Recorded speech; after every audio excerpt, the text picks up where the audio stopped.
大家有冇試過呢種感覺？明明食得比後生嗰陣少，平時動得亦唔比以前少，但係個肚腩嘅肉就好像生咗筋一樣，黐住個身，點減都減唔掉。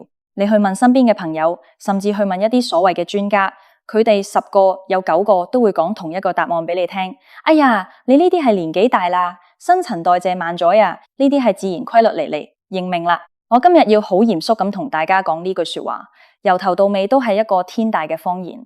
呢個甚至可以話係健康領域裏面最害人、最普遍嘅一個誤區。佢騙咗無數嘅中年人，令到你在錯誤嘅減肥路上越走越遠，到最後唔單止瘦唔落嚟，反而將自己個胃口同身體搞壞，餓成易肥體質。今日我要帶大家深度拆解一本喺國外爆紅嘅神書，書名叫做《全身重置》，英文原名係 The Whole Body Reset。呢本書嘅作者來頭非常之猛，一位係 Stephen Perrin， 佢係著名健康飲食系列嘅作者，同時亦係美國退休人員協會雜誌嘅執行主編。另一位係 Heidi Skolnick， 頂級嘅運動營養學家，佢哋聯合咗國際上最頂尖嘅醫生同營養學專家，基於一項顛覆性嘅全球科學研究，揭示咗一個關於我哋身體嘅驚人真相：中年發福嘅真正元兇根本就唔係咩新陳代謝變慢。如果你今日有耐性將呢條片睇到最後，我敢保證佢會徹底重塑你對減肥、對衰老、對飲食嘅底層認知。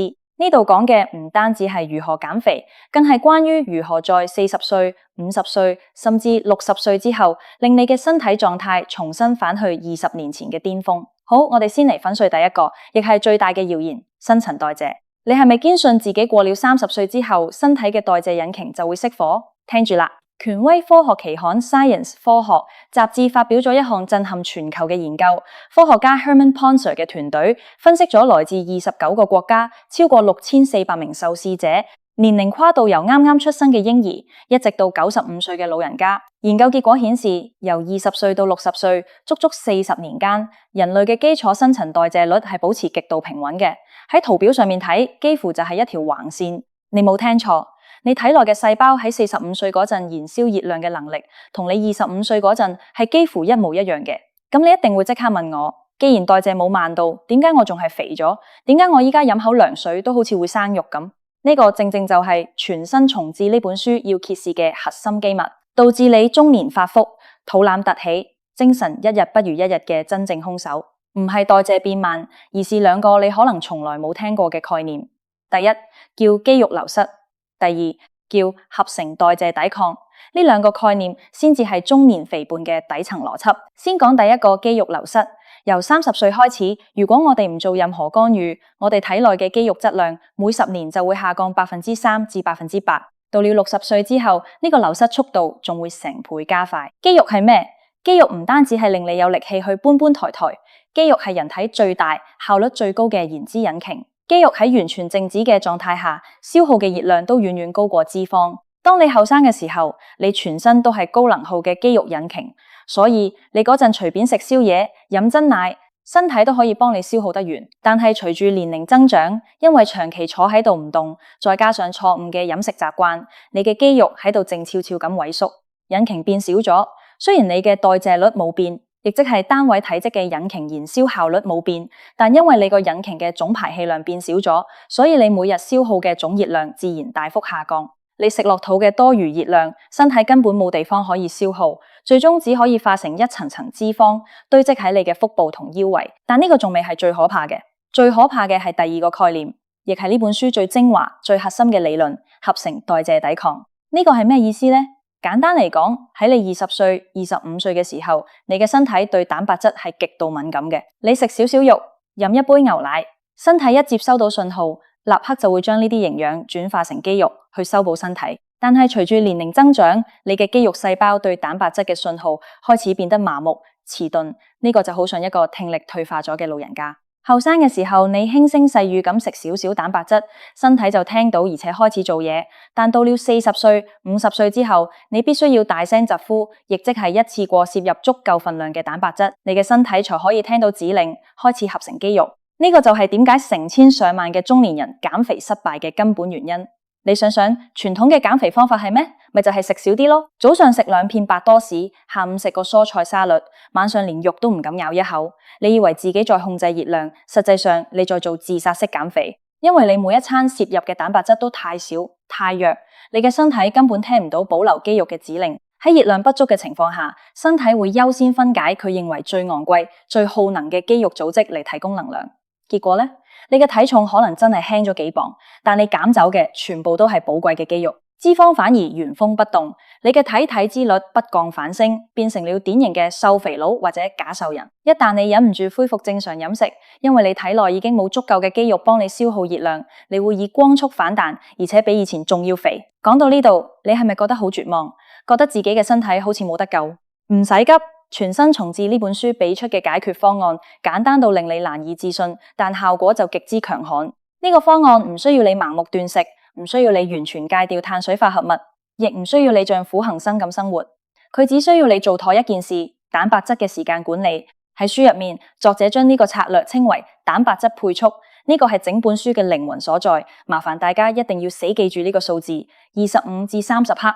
科學家發現，對於中老年人嚟講，要打破合成代謝抵抗，要令到身體重新聽到新肌肉嘅信號，你嘅每一餐注意係每一餐必須要一次過攝入至少25至30克嘅優質蛋白質。如果低於呢個數字，譬如你早餐只係食咗一隻雞蛋配一杯豆漿，大約得10克蛋白質，呢個生肌肉嘅主關口係根本開唔到嘅。你嘅身體會全日處於肌肉分解嘅模式，直到你食夠足量蛋白質嘅那一餐為止。我哋一齊嚟睇下大多數香港人嘅典型飲食習慣係點樣嘅。早餐一碗白粥配鹹菜，或者個菠蘿包配一杯奶茶，蛋白質含量幾乎係0，又或者得嗰幾克。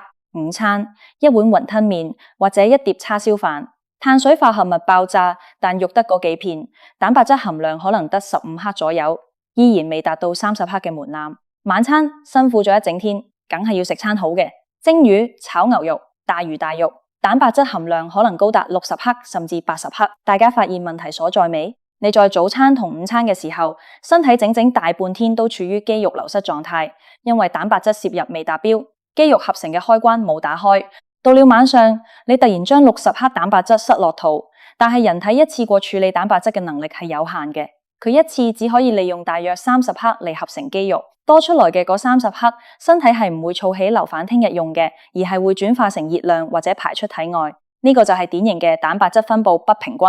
你雖然一日總共食夠咗肉，但你大部分時間都在流失肌肉，只有晚上嗰幾個鐘頭先喺度生肌肉，而且仲浪費咗一大半嘅營養。全身重置嘅核心策略就是將你晚上多出來嘅蛋白質分散搬到去早餐同午餐。你需要做嘅係全天候咁去滋養你嘅肌肉。作者指出，無論你係40歲、50歲定係70歲，只要你開始執行蛋白質配速，奇蹟就會發生。當你早餐食夠30克蛋白質嘅時候，你唔單止喚醒咗全日嘅代謝引擎，更重要嘅係高蛋白早餐可以極大地抑制食慾激素嘅分泌，你整個上午都會精神充沛，下晝唔會突然想向零食。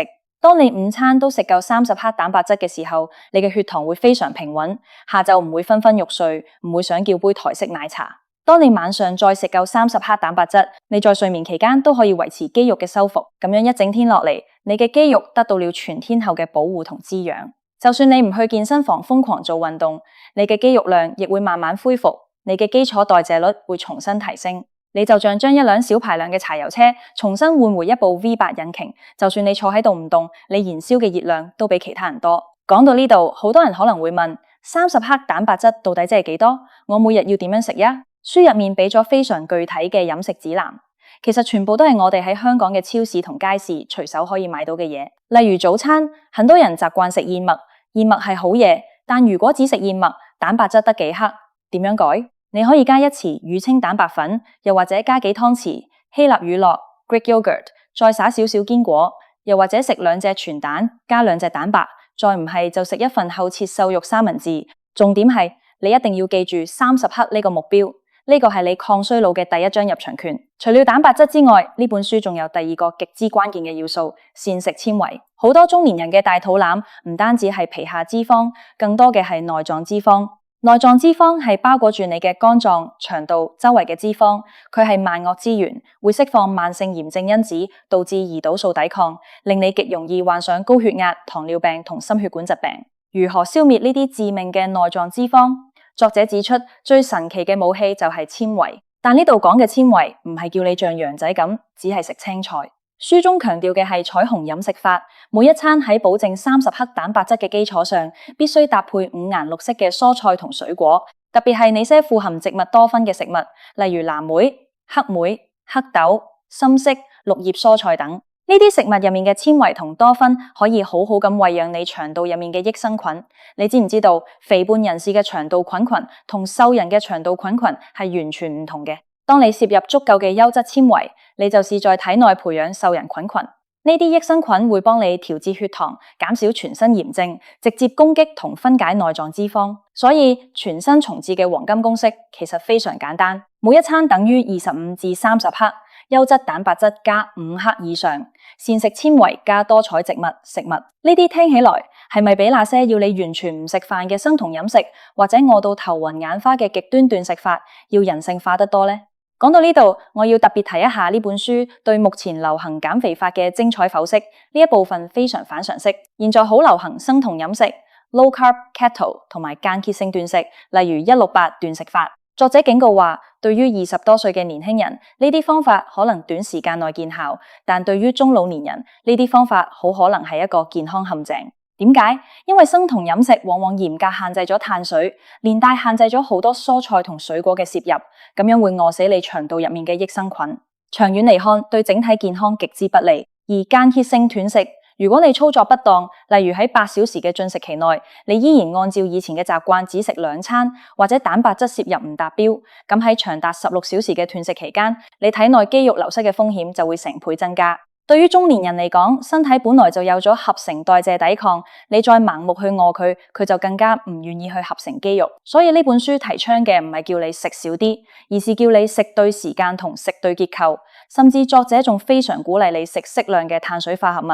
冇錯，你冇聽錯，但必須係慢速吸收嘅優質碳水，例如燕麥、藜麥、豆類、全麥、麵包、花薯等。碳水化合物喺體內係蛋白質嘅運輸車，適量嘅碳水可以刺激適度嘅胰島素分泌，而胰島素正正就係將氨基酸送入肌肉細胞嘅鑰匙。如果你一點碳水都不食，蛋白質嘅利用率亦會大打折扣。呢個就係科學嘅力量，佢唔係叫你盲目跟風，而是基於人體生理學原理為你量身定製方案。咁我哋喺日常生活中應該如何執行呢個全身重置計劃呢？我哋嚟模擬一下完美嘅一日飲食。早上7點，你不再係單單喝一杯黑咖啡或者食個提子包，你為自己做咗一份高蛋白能量碗，一杯希臘乳酪，提供大約15至20克蛋白質，鋪上少許藍莓同堅果，提供纖維同抗氧化劑，再搭配一隻煮雞蛋，6克蛋白質。又或者你將一勺蛋白粉加到熱燕麥粥入面，呢一餐落肚，你嘅代謝引擎被直接點火，飢餓感全消，大腦清醒。中午12點，你不再去茶餐廳叫你一碟全部係白飯嘅乾炒牛河或者咖喱雞飯，你選擇咗一份雞胸肉蛋沙律，或者去便利店買一盒含肉量足夠嘅便當。你特意睇一眼營養標籤，確保蛋白質有30克。如果唔夠，你額外加一盒無糖高培牛奶或者一盒硬豆腐。同時你食咗好多綠葉蔬菜，呢一餐令你嘅肌肉繼續得到滋養，血糖平穩過渡。下午3點，你可能會有些少口癢，千萬唔好去食餅乾或者蛋糕。你可以食少許堅果或者一個蘋果切片，沾少許花生醬，繼續補充纖維同健康脂肪。晚上7點，你同家人一起食晚飯，你可以蒸魚、炒牛肉、食蝦，保證有30克蛋白質，但你不需要暴飲暴食，因為你白天已經食得很滿足。你再搭配一大碟清炒時菜，一小碗雜糧飯。呢一天落嚟，你食得非常飽，完全冇節食嘅痛苦，但你嘅身體內部正喺度發生緊翻天覆地嘅變化。你嘅肌肉高效咁吸收緊氨基酸而變得緊緻，你嘅內臟脂肪被纖維同益生菌包圍同消耗，你嘅血糖好似平靜嘅湖面一樣，不再刺激脂肪堆積。堅持2個星期，你會發現褲頭鬆咗；堅持1個月，你會發現行樓梯唔再氣喘，精力變好咗。堅持3個月，你會發現你嘅體型發生咗肉眼可見嘅全身重置。呢個就係全身重置嘅真正含義。佢唔係叫你去同自己嘅身體作對，而是讓你去順應身體嘅生理機制，透過精準嘅飲食干預，將身體嘅生理時鐘撥回10年前，甚至20年前。最後，我想同大家談談心態。好多到了中年嘅朋友睇住鏡子裏面嘅自己，會有一種深深嘅無力感，覺得人老咗就係咁掂啦，肥即係有福氣啦。千萬唔好被呢啲說話騙到。肥胖唔係福氣，肥胖係慢性炎症，係負擔，係各種慢性病嘅溫床。Stephen Perrin 喺書入面寫咗一句話，令我非常感動。我哋冇辦法阻止歲月流逝，但我哋完全可以選擇以咩狀態去變老。你係選擇帶住全身贅肉、膝頭哥痛、行兩步就喘氣咁樣變老，定係選擇帶住緊緻嘅肌肉、平坦嘅小腹、充沛嘅精力去享受人生的下半場？科學已經將藥匙交到了你手上，呢把藥匙唔係咩昂貴嘅減肥藥，亦唔係咩痛苦嘅地獄訓練營，佢就係你每日嘅一日三餐。由明日早上開始，望一眼你嘅餐碟，問自己一個問題：呢一餐我到底有冇30克蛋白質？只要你開始問呢個問題，你嘅全身重置之旅就已經正式開始。唔好讓年齡成為你放棄自己嘅借口，你嘅身體比你想象中要強大得多。佢只是喺度等待正確嘅燃料，俾佢足夠嘅蛋白質，俾佢足夠嘅纖維，俾佢正確嘅節奏。佢一定會回報一個連你自己都會感到驚訝、充滿活力嘅自己俾你。現在就去睇睇你嘅冰箱，準備你下一餐嘅重置餐啦。記住，最好嘅開始時間係10年前，其次就係現在。多謝大家收看，如果覺得呢條片幫到你，記得按讚、分享俾身邊關心嘅朋友。我哋下期再見。